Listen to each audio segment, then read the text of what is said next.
Ce programme est déconseillé aux moins de 12 ans. Depuis elle est arrivée avec nous, elle a toujours aimé les enfants. En fait, le petit, il était devenu comme un être croyable. C'est tout ce qu'il y avait entre eux. Elle a reçu 7 coups de pied.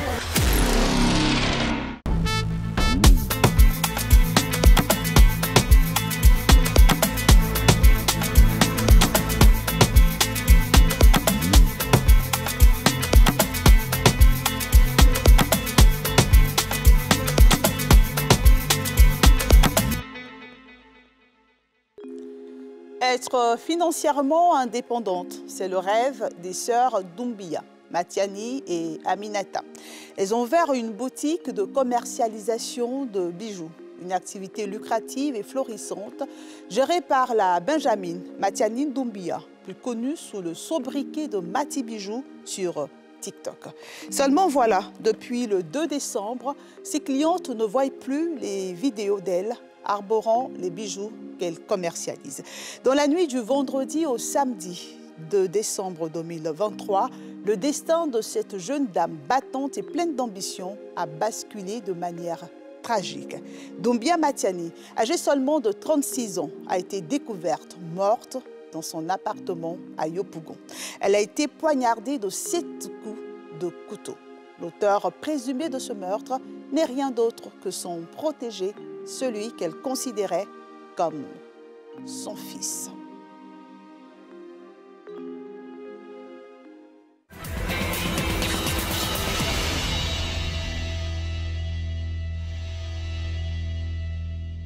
Samedi 2 décembre 2023, il est 5h50 dans le sous-quartier de Yopougon-Niangon, Lubafrique, lorsque les éléments du commissaire Coty du 17e arrondissement sont alertés d'urgence par une dame. Un jeune voleur serait en train d'être lynché par des badauds. Rapidement, les éléments des forces de l'ordre se déploient sur les lieux et arrivent à extraire la victime des mains de ses bourreaux.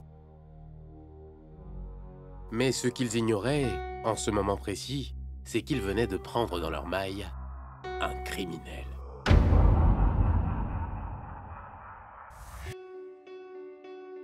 Nous sommes à Yopougon, dans la plus grande commune d'Abidjan, la capitale économique ivoirienne. Réputée pour son ambiance populaire et ses nombreux restaurants appelés maquis, Yopougon joue un rôle important dans la vie des Abidjanais, en tant que quartier résidentiel, mais aussi industriel. C'est ici, au sous-quartier Niangon-Lubafrique, que vient d'aménager Matiani Doumbia, une jeune commerçante de bijoux. Le 5 décembre, ça lui faisait 4 mois qu'elle est avec nous ici. Depuis elle est arrivée avec nous, elle a toujours aimé les enfants. Elle était polie avec tout le monde. On n'a jamais eu de problème avec elle. C'était une fille vraiment très joviale. Une fille très battante. Tout ce qu'elle connaît dans sa vie, c'est chercher l'argent. C'est ma sœur, elle travaille pour moi. Depuis elle est petite, c'est avec moi. Elle fait tout. Elle est dans la cour, elle n'a pas de problème avec quelqu'un. Et la plupart du temps qu'elle rentre, tous les enfants la suivent. Elle donne des jus, elle n'a pas de problème avec quelqu'un. Tout commence au début de l'année 2020.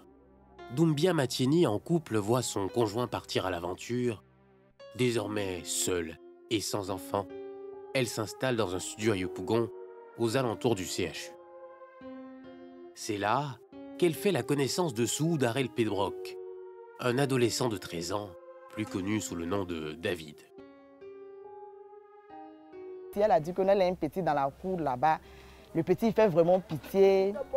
Elle l'aide, souvent elle lui donne à manger. Elle envoie beaucoup. C'est lui qui va payer ses factures. C'est lui qui va recharger quand son gaz est fini. Il était devenu comme un être croyable. C'est tout ce qu'il y avait entre eux. Il aidait beaucoup avec le téléphone.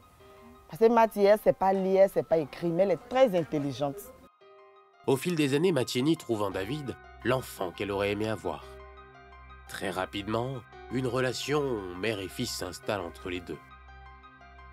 David devient l'homme de main de Matiani Doumbia, l'une des rares personnes à qui la jeune dame fait confiance, car elle le considère à la fois comme un fils et comme un petit frère.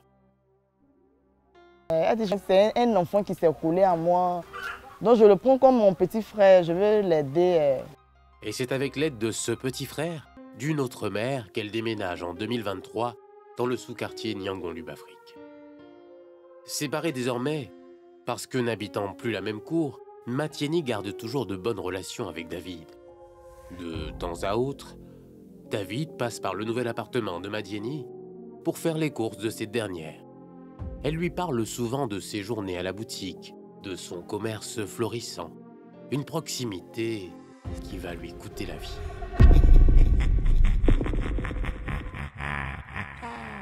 Car David nourrissait des projets bien funestes. Vendredi 1er décembre, nous sommes dans le dernier carré de l'année. Matieni rentre de sa boutique après une journée chargée. Elle fait appel à David pour l'aider à faire entrer ses affaires. Une fois à l'intérieur, la jeune dame invite l'adolescent à partager un repas.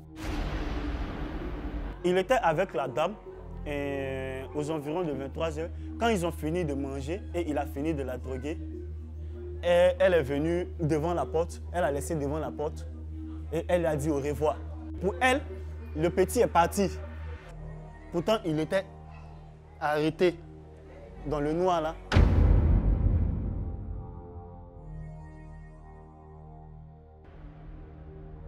Drogué ou non, nous ne saurions le dire. Mais une chose est certaine, David n'est pas parti, comme le pensait Matieni. Il va rester dans le couloir sombre et attendre patiemment pendant plusieurs heures avant de passer à l'action. Il a pour projet de voler les bijoux et la recette du jour de celle qu'il considérait comme une mère, Matieni. L'adolescent de 16 ans s'introduit chez Doumbia Matieni pendant que cette dernière dort. Il connaît ses habitudes. Il sait que sa marraine ne ferme pas la porte de sa chambre lorsqu'elle se couche. Mais contre toute attente, Dame Matieni s'est réveillée pendant qu'il dérobait ses effets personnels. S'ensuit alors une lutte qui va virer au drame.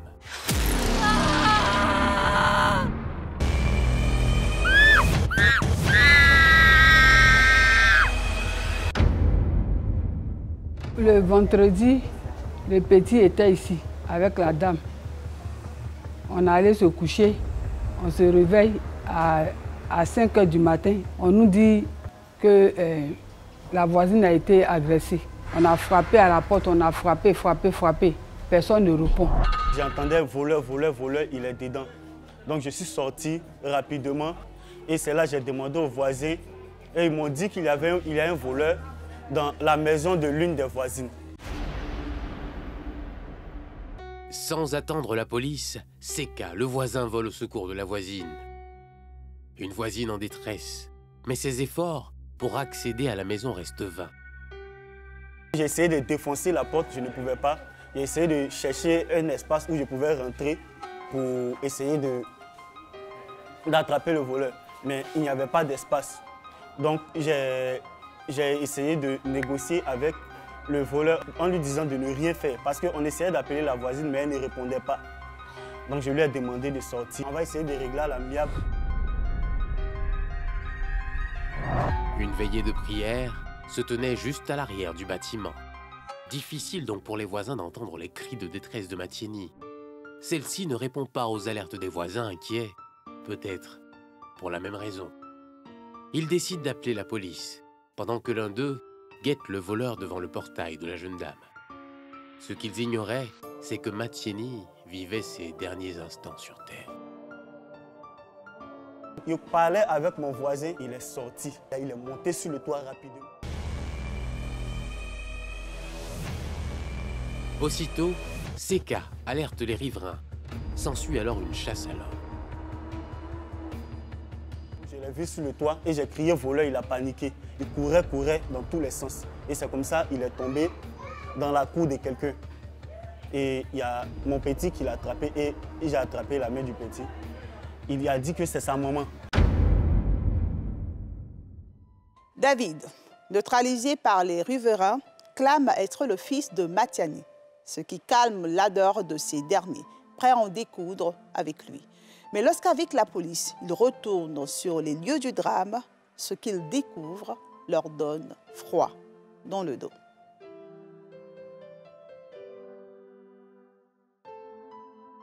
Croyant avoir affaire à un adolescent rebelle qui cherche à dépouiller sa mère, Seka et les voisins tentent de protéger l'adolescent, en le remettant à la police. En compagnie des forces de l'ordre, ils regagnent le domicile de Matieni et font une découverte macabre. La femme est couchée, gisant dans une mare de sang. Elle a reçu 7 coups de couteau. Dans la bagarre, elle a attrapé le couteau et puis sa main là. En tout cas, les traces que moi j'ai vues. La désolation des riverains est grande. Cependant, la sœur aînée de Matieni, Aminata, qui était en Chine pour l'achat de marchandises pour la boutique, ne sait rien de ce qui se passe. Les réseaux sociaux se chargent de l'informer, de la manière la plus choquante qui soit. Un véritable coup de massue.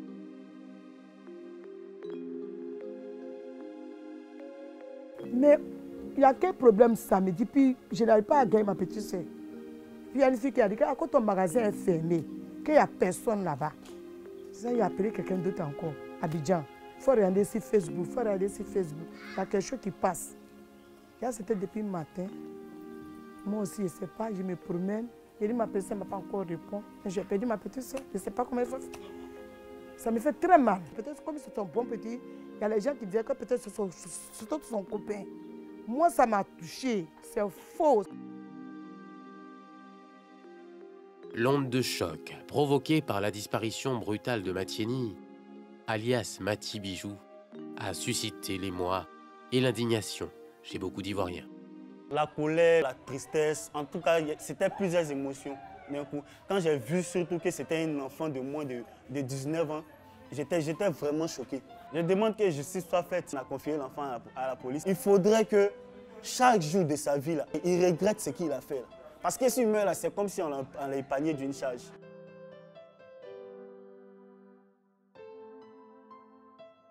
Au niveau de la justice, si on appliquait la peine de mort, moi, ça allait me faire plaisir.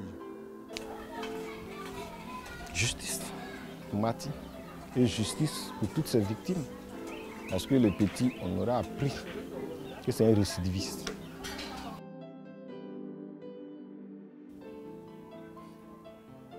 Que sa dernière demeure soit le paradis, c'est tout.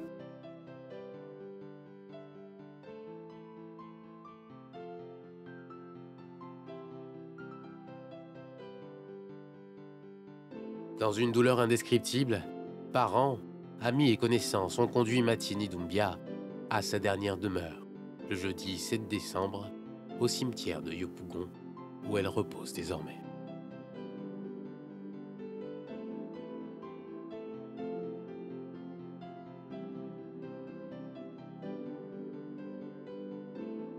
Cette jeune fille, pleine de vie, a été arrachée brutalement à l'affection des siens. Sa famille est désemparée. Sa grande sœur et complice, Aminata Doumbia, a du mal à s'en remettre. Qu'est-ce qui a bien pu pousser ce jeune garçon de 16 ans à tuer sa bienfaitrice? Meurtre prémédité ou braquage qui a mal tourné? Seule l'enquête en cours nous permettra de mieux comprendre cette affaire. En attendant, l'assassin présumé se trouve aux mains de la police criminelle, plus précisément à la sous-direction chargée de la lutte contre la traite des enfants et la délinquance juvénile. Bonsoir.